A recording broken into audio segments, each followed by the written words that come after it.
And now, it's time for another Dice Tower review with Tom Vasel. Hey everybody, I'm Tom Vasel, and today we're taking a look at Ausonia. Now, Ausonia, you see a lady with a mask on there, but the theme of the game is this. After unstoppable hordes of the undead swept through the helpless Italian provinces, only chaos and ruins remained.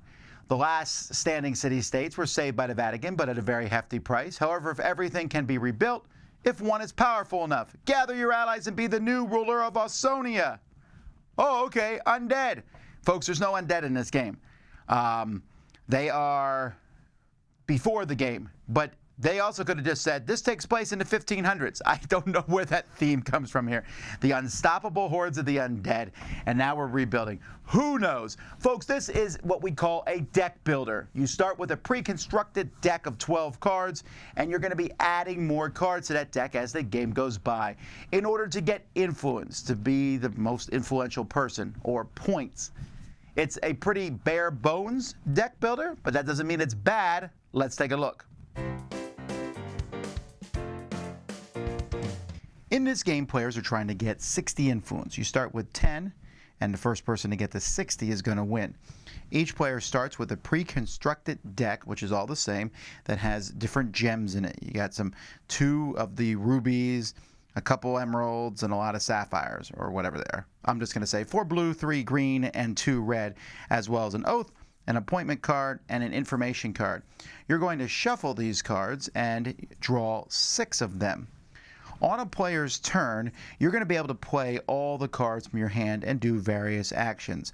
Many of the cards that you have will allow you to purchase cards from up there. So I could play, for example, this blue and red to get this alchemy card. You can see the cost at the top. And there's going to be 4 cards here available. I could also buy the top card of the power pile. So maybe instead of that alchemy card, I'll pay this red one to take this power card, which is a double blue. And the power pile has wilds in it. It has double cards, so they're useful cards to have in your deck. You can also play cards from your hand as long as you can afford the costs on them that you can activate them. So I could play the red gem to activate this, which will let me draw 2 more cards. And as the game goes by, you're going to have a lot of different things that you can do. The big thing you're trying to do is influence. So, for example, if I have this card, I play a red gem, I can influence 7, get 7 influence points. Remember, you're trying to get to 60. This one here is corruption. That's a negative to another opponent. I can make someone else lose 4 points. And you can see there's 2 different actions here. So if I have a blue and a red gem, I can make someone else lose 4 points and draw 2. Here I have to pay 2 different gems, and I have manipulation 2 and influence 2. So I get 2, and then manipulation, I can draw cards from my discard pile and put them on top of my deck. Here, there's a special ability. Target opponent cannot use sources on their next turn. Sometimes a card has a red thing down here. That means if I played another card with that symbol on it, this happens. Foresight 3, where you can look at the top cards of your deck and put them back. It's the same as Scry and Magic. And Influence 3. So this could give me 10 points if played properly. And there are a ton of different cards in this deck that you'll be able to use. And you can see this one, for example, if I play a red gem, I get to draw 2 and influence 2. And if I've already played 2 green gems, I don't need to play them to use this card, then I can put this card back on the top of my draw pile. So there's lots of different options here that you're going to get. Now, some cards are going to give you the keyword raise, like this one here, which lets you raise one, or seal. Seal lets you take a card out of the game, and you can bring it back in later to use it. So it's kind of like setting it aside. Raise takes a card, and it's out of the game completely in your raise pile. But what you can do with a card that's in raise piles, you can construct a source. Any card that has a star at the top, you can put on top of a raised card and leave it in front of you. And from the rest of the game, you now have essentially 1 free blue gem every turn. And so not all the power cards can go in there, but there's even ways to put as long as the card has a star at the top. So this wild one could be done but it also costs 3 resources to get this card. So most of the double cards don't do that, but if you get a bunch of these cards in front of you, every turn I have a blue and a green. It also takes them out of your deck, allowing you to draw more cards. Like most deck building games, when your turn's over, you discard all your cards, draw 6 more. When your deck runs out, you shuffle your discard pile to go again. First person to 60 influence is the winner. Unless you're playing with the ambition cards, in which case at the beginning of the game you shuffle these, everyone gets 2 of them, and you have to have one of these 2 things to win. So have at least 23 non-infiltration cards, have at least 5 power cards, have no more than 14 cards, or have sources built from all 3 different gem types in the raise area. So it's up to you. You can add this if you want to. There's also a small deck included that for solo players, you're playing against one of these characters. And I have not messed with these too much, but there are small expansions you could add if you want more things to do in the game. And these actually, they're not just more cards, they take the game in other directions. When it comes to components, there are some problems I have with the game. I don't like this methodology of keeping track. I know other games have done this. I just dislike the rotating the card thing. They, in their deluxe version, had these spinners, but these are pretty bad spinners too. They're okay, and I rather would use this than the cards if possible. The artwork on the cards is fine. I mean, it's very, very generic, ooh, red, green, blue gems. And the artwork on the cards, though, is pretty neat, It's some nice paintings. The terminology is going to be problematic. This raise, which essentially takes a card out of your deck into your raise area, is just not a common term. It just doesn't sound right. You raise a card up, or it comes back from the dead. It's just an odd term to use. But it is neat that every card is different, although that could slow the game down a little bit. Where the game fails the most, though, is the rules. The rules for this game are pretty bad. They're just this small sheet of paper trying to go the CCG route, I guess.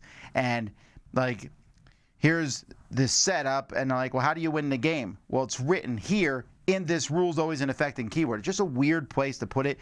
They don't clarify everything. I had to look up many different things. I was not impressed with these rules. Once you play the game, it's not that complex. But for a game that has concepts that aren't in many others, it could have used a much better rule book. Now, you might be assuming at this point that the components, there's a lot of problems with them. This theme doesn't make any sense. And if you take the undead out, the leftover theme, about 1500s, intrigue, and it doesn't really do anything for me either. But yet I like the game. I really do.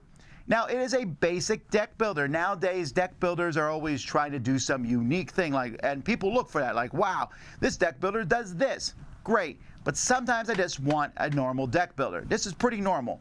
What's the catch, though, with this one? It's the raising cards. Even that's not completely original, but the idea is you're taking a card out of your deck to take another power card, use that power card, that you have it permanently each round. So deciding which cards to pull out and deciding which cards to put there, you're trying to build a quick little engine. There's a lot of similarities in this game to, say, Star Realms. In Star Realms, you're scoring points or attacking your opponent. Well, you're basically attacking your opponent. And that's what you're doing here. Think of your points almost as your life total, and you're just trying to get to 60 while attacking your opponent. Because the game does have attack cards, I think it's best with 2 players. Or if you do play multiple players, add in a house rule that's not in the rules where you only hit the person to your left rather than hitting the person in the lead, which is what happens now. Since almost every card in the main deck is different, there might be duplicates, but I wouldn't know what they are because it feels like every card's different. That's interesting. You sit there and go, at the beginning you're kind of going, what cards can I afford? But after a while you're trying to pick and choose to put cards that match the ones you already have in your deck. You're never going to have a giant deck here, but it is going to be interesting. How do you do this? How does this card work? And you get to make some pretty interesting choices. At the same time, the game is about 30 minutes. It's a pretty quick, snappy game. It would be snappier if I didn't have to explain these terms. And yes, the game comes with reference cards that tell you what the terms do, but they're just not intuitive. The whole raising process, I have to spend more time explaining that to people when teaching this game than the rest of the game. And yet I still like it. I like the idea of, do I want to buy that double wild? That's pretty neat. Or is it more important to me to take the red gem and raise it to the point where I have a red every turn? And Now that card's out of my deck, and these cards are going to come up faster. And the game kind of really snowballs. At the beginning, it's a little slow, but pretty soon someone has 30, 40 influence. They need 20 more, and you'll be like, well, that's still 1/3 of the game. No, they can really get it quickly. So there's that kind of back and forth. A very good two-player game, I think. So odd theme, odd components, odd mechanics, and yet somehow stumbling out of that is a Frankenstein that I enjoy playing. And again, if you don't have enough there, you got more little sets that you can buy and play. But I'm talking here, my rating is just for the base game with the ambition cards. I like the ambition cards because they give you a focus, or they might force you to play a different way than you normally do. And it comes out to be pretty neat. So that's Ausonia. I'm Tom Vasel, and you've been watching the Dice Tower. Dice Tower Judgment approved.